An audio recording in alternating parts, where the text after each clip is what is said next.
ഒരു കാലത്ത് ഒരു മനുഷ്യന്റെ ഒരു ആശ്രയമില്ലാത്ത സാഹചര്യം.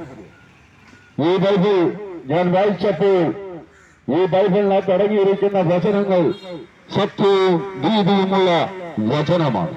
അനേകരെ മാനസാന്തരത്തിലേക്ക് നടത്തിയ ഒരു ബൈബിൾ, ഒരു സുവിശേഷമാണ് ഇതിൽ അടങ്ങിയിരിക്കുന്നത്. അനേക നരഭോജികളെ നരസ്നേഹികളാക്കിയ ബൈബിൾ, അനേക മദ്യപാനികളെ മാനസാന്തരത്തിലേക്ക് നടത്തിയ ഒരു പുസ്തകം ഞാനിവിടെ പ്രസംഗിക്കുന്ന ബൈബിളാണ്. ബഹിരാകാശത്തെ ആദ്യമായി കൊണ്ടുപോയ ഒരു പുസ്തകം ഈ ബൈബിളാണ്. 1600 വർഷങ്ങൾക്കിടയിൽ എഴുതപ്പെട്ട ഗ്രന്ഥമാണ് ഈ ബൈബിൾ. 600 തലമുറകൾക്കിടയിൽ എഴുതപ്പെട്ട ഗ്രന്ഥമാണ് ഈ ബൈബിൾ. ഇതിനകത്ത് വലിയ വ്യക്തികൾ, മുക്കുവന്മാരുണ്ട്, രാജാക്കന്മാരുണ്ട്, ഉദ്യോഗസ്ഥരുണ്ട്. അങ്ങനെ നിരവധി വ്യക്തികളാൽ എഴുതപ്പെട്ട ഗ്രന്ഥമാണ് ഈ ബൈബിൾ. ഇതിന്റെ ആദ്യം മുതൽ അവസാനം വരെ, ഉൽപ്പത്തി മുതൽ വെളിപ്പാട് വരെ അടങ്ങിയിരിക്കുന്നത് യേശുക്രിസ്തുവിന്റെ നാമമാണ്. ഇതിനകത്തെ മൂല കാരണം മനുഷ്യന്റെ വീണ്ടെടുപ്പാണ്. മനുഷ്യൻ എന്റെ നിത്യതയിലേക്കുള്ള വഴിയാണ് ഈ ബൈബിളിലൂടെ നമ്മളെ വെളിപ്പെടുത്തുന്നത്. ഈ ബൈബിൾ കരസ്ഥമാക്കിയിട്ടുള്ള ഒരു കുടുംബങ്ങളും നശിച്ചു പോയിട്ടില്ല. എന്നെ കേൾക്കുന്ന പ്രിയ സ്നേഹിത, പ്രിയ സഹോദരങ്ങളിൽ, നിങ്ങൾ ഞങ്ങളെ സമീപിച്ചാൽ ഞങ്ങൾ ഈ ഒരു ബൈബിൾ നിങ്ങൾക്ക് ഫ്രീ ആയിട്ട് നൽകുന്നതായി. ആയിരക്കണക്കിന് ബൈബിൾ ഞങ്ങൾ ഇങ്ങനെ കൊടുത്തുകൊണ്ടിരിക്കുന്നു. ഏറ്റവും കൂടുതൽ ജനങ്ങൾ വായിച്ചിട്ടുള്ള പുസ്തകം ഈ ബൈബിളാണ്. ഏറ്റവും കൂടുതൽ ജനങ്ങൾ കരസ്ഥമാക്കിയിട്ടുള്ള പുസ്തകം ഈ ബൈബിളാണ്.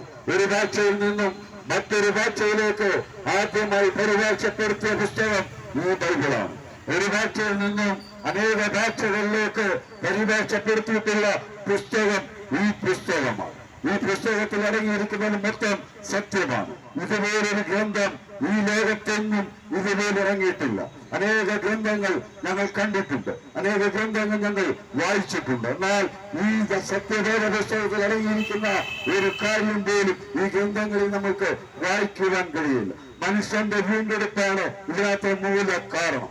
ഈ ദൈവത്തിന്റെ വചനം ഇപ്രകാരം പറയുന്നു: അധ്വാനിക്കുന്നവരും ഭാരം ചുമക്കുന്നവരുമായുള്ളവരെ എല്ലാവരും എന്റെ അടുക്കിലേക്ക് വരിക, ഞാൻ നിങ്ങളെ ആശ്വസിപ്പിക്കാമെന്ന് ദൈവത്തിന്റെ വചനം പറയും. ആരെങ്കിലും എന്റെ വചനം കേട്ട് ആ ഹൃദയവാദി ഒന്ന് തുറന്നു തന്ന ഞാൻ അവരോടും അവൻ എന്നോടും കൂടെ അത്താഴം കഴിക്കുമെന്ന് ദൈവത്തിന്റെ വചനം വിളിച്ചു പറയും. പ്രിയ സ്നേഹിത, പ്രിയ സഹോദരങ്ങളെ, അത് മാത്രവുമല്ല, ഞാൻ ഈ ബൈബിൾ ഇങ്ങനെ വായിച്ചപ്പോൾ കർത്താവായ യേശു ക്രിസ്തുവിനെ ക്രൂശിക്കുന്ന ഒരു രംഗം എനിക്ക് ഈ ബൈബിളിൽ വായിക്കുവാൻ കഴിയും. പാപം ചെയ്യാത്തവൻ പരിശുദ്ധൻ, പരമോന്നതൻ, പിതാവിന്റെ വലത് ഭാഗത്തിൽ നിന്നും താൻ ലോകത്തിലേക്ക് ഇറങ്ങി വന്നു. താൻ ഈ ലോകത്തിൽ ഇറങ്ങി വന്നത് തനിക്കൊരു സംഘടന രൂപീകരിക്കുവാനോ ഒരു ക്രിസ്തീയ രാജ്യം എടുത്തുയർത്തുവാനോ. നമ്മൾ എവിടെ ശ്രദ്ധിച്ചാലും തനിക്കൊരു ആശ്രമമോ ഒരു ഭവനമോ ഈ ലോകത്തൊന്നും ഉള്ളതായിട്ട് നമ്മൾക്ക് അറിയുവാനായിട്ട് കഴിയുകയില്ല. എന്നാൽ താൻ ഈ ലോകത്തിൽ വന്നത്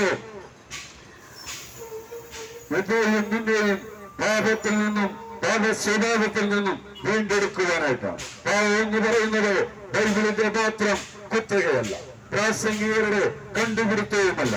യേശുക്രിസ്തു ബേത്ലഹേമിൽ ജനിക്കുന്നതിന് 700 വർഷങ്ങൾക്ക് മുമ്പ് ഇന്ത്യയിൽ 4 പ്രധാന ജാതികളുണ്ടായി.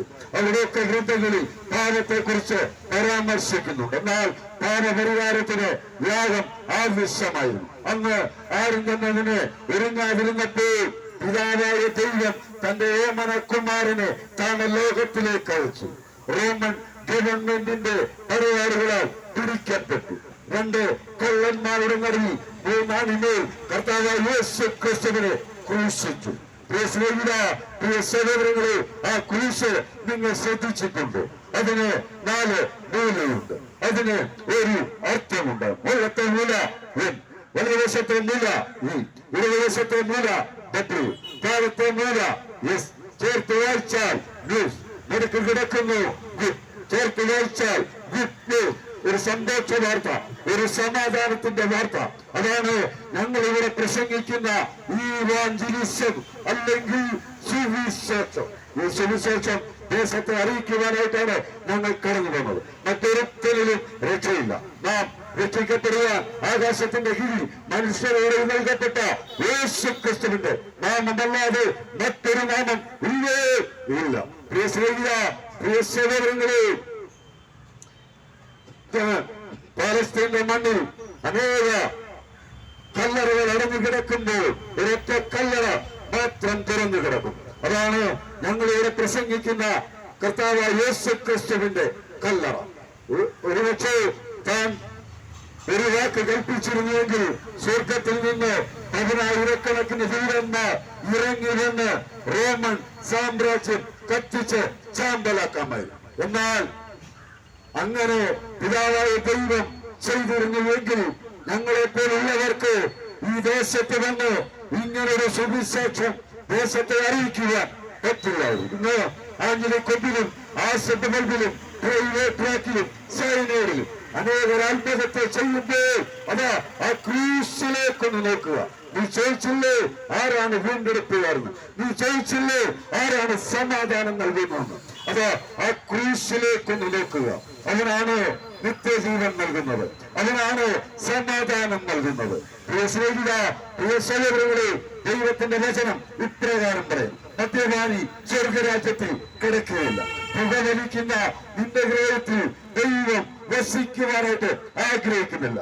നമ്മുടെ ഭവനത്തിൽ ഒരു അതിഥി കടന്നു വരുമ്പോൾ നമ്മളൊക്കെ പുകവിട്ടാൽ അവൻ ആരോട് പറയാതെ ഇറങ്ങിപ്പോകും. അങ്ങനെയാണെങ്കിൽ പുകവലിക്കുന്ന നിന്റെ ഹൃദയത്തിൽ ദൈവം വസിക്കുമെന്ന് ഒരിക്കലുമില്ല. അതുകൊണ്ട് നിന്റെ ഹൃദയം നല്ലൊരു ഹൃദയമാക്കി കർത്താവായ യേശുക്രിസ്തുവിനെ വസിക്കുവാൻ തക്കവണ്ണം നിന്റെ ഹൃദയം ഒന്ന് ഒരുക്കി കൊടുത്താൽ തീർച്ചയായിട്ടും കർത്താവ് നിന്റെ ഹൃദയത്തിൽ വരുവാനായിട്ട് ആഗ്രഹിക്കുകയാണ്. പ്രിയ സ്നേഹിത, പ്രിയ സഹോദരങ്ങളെ, കാലം സമീപിച്ചിരിക്കുന്നു.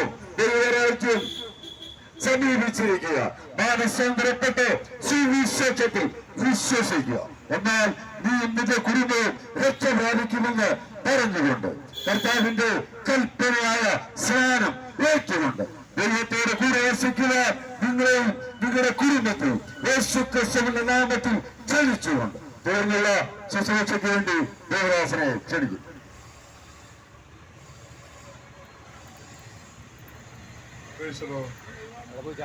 അനുഗ്രഹിക്കപ്പെട്ട നല്ല ദൈവിക വചനങ്ങളും സാക്ഷ്യങ്ങളുമൊക്കെ ഈ ദേശത്തോടായി വിളിച്ചറിയിപ്പാൻ തക്കണം ദൈവം തന്നെ ദാസനെ ബലപ്പെടുത്തിയതോർക്ക് ദൈവത്തിന് നന്ദി പറയുന്നു.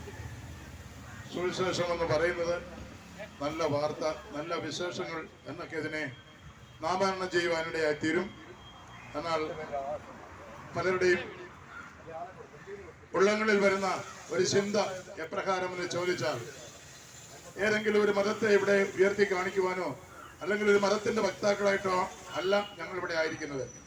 ഏത് മതം എടുത്ത് പഠിച്ചാലും ഒരു മതത്തിനും ആരെയും രക്ഷിക്കുവാൻ കഴിയുകയില്ല.